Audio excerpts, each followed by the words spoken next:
بہت بڑے عالم دین آیت اللہ شیخ ابو الحسن اصفہانی 8 سال کے تھے تو انہوں نے علم دین حاصل کرنا شروع کیا.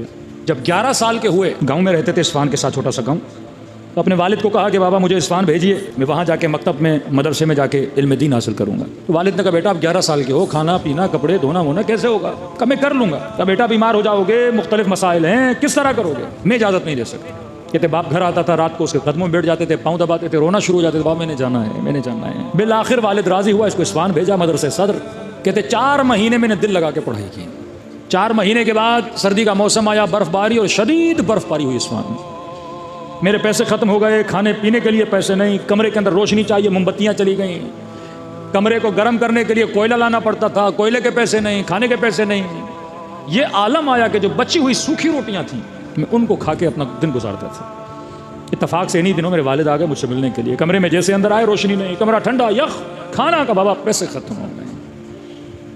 اس نے ڈانٹنا شروع کر دیا. میں نے تو پہلے کہا تھا یہاں سروائیول مشکل ہے, بیمار پڑ جاتے, منع کر رہا تھا, سامان باندھو اور واپس چلو. کہتے والد کو کیا کہوں, حالت واقعا میری ایسی تھی, کوئی بھی باپ ہوتا بچے کو نہیں چھوڑتا. تو میں نے کہا مجھے چند منٹ دیں, میں ابھی آ رہا ہوں. کمرے سے باہر نکلا, صحن میں گیا, نگاہیں بلند کی, توسل کیا امام زمانہ سے. میں نے کہا مولا آپ کی راہ پہ چل رہا ہوں, اور آپ نے ہی فرمایا کہ ہم وہ قوم ہیں جن کا وارث موجود ہے. ہم وہ ہیں جب مشکل میں پڑتے ہیں تو پیچھے سے کوئی دست غیبی آتا ہے اور مدد کرتا ہے. مولا یہ مجھے لے کر چلے جائیں کہ میں آپ کی خاطر یہاں پہ آیا ہوں. ہزار و قطار 11 سال کا بچہ خلوص سے دل سے امام زمانہ سے باتیں کر رہا ہے. پھر اچانک مدرسے کا دروازہ کھٹکا, خادم گیا. کون؟ خادم نے کہا کہ ابو الحسن کوئی بلا رہا ہے تمہیں. اب کہہ رہے اصفہان مجھے کوئی جانتا ہی نہیں, کونے دروازے پہ پہنچا, کہہ رہے نورانی وجود ہے, کوئی شخص ہے. مجھے کہا ابو الحسن پریشان کیوں ہوتے ہو, کمرے میں موم بتیاں نہیں ہیں, تم نے لگ رہا ہے صحیح سے ڈھونڈی نہیں ہے, ذرا غور سے ڈھونڈنا, پیچھے بہت پڑی ہوئی ہیں. پیسے نکالے میرے ہاتھ پہ رکھے, کہ جا کوئلے لے, کمرے کو گرم کر, کچھ کھانا لے.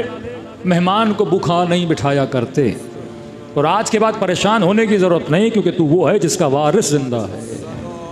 کہ مجھے سمجھ میں نہیں آ رہا. اکثر لوگ جب مولا سے ملتے ہیں گویا ذہن پر امام زمانہ کوئی اثر ڈالتے ہیں کہ جس کی وجہ سے وہ امام کو پہچان نہیں پاتے. کہہ رہے کمرے میں گیا, پیسے لے کے. والد نے کہا کون تھا؟ کہا بولا موم بتیاں پڑی ہوئی ہیں, کہا ڈھونڈی وہ مل گئیں.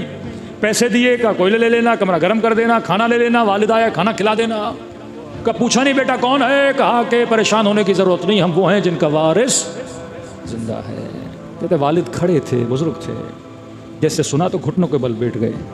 کہ بیٹا تو 11 سال کا, تیرا ایمان اتنا مضبوط ہے کہ تیرا وارث زندہ ہے. میں بوڑھا ہو گیا, میرا ایمان اتنا کمزور ہے کہ آج کے بعد میں تجھے روکوں گا نہیں. جتنا علم دین حاصل کرنا ہی کرو, خلوص کے ساتھ, اچھی نیت کے ساتھ. اگر کوئی کار دین کے لیے بھی کام کرتا ہے یا کار دنیا کے لیے, قربت اللہ کی نیت ہے, پھر اہل بیت علیہ الصلوۃ والسلام مدد کرتے ہیں.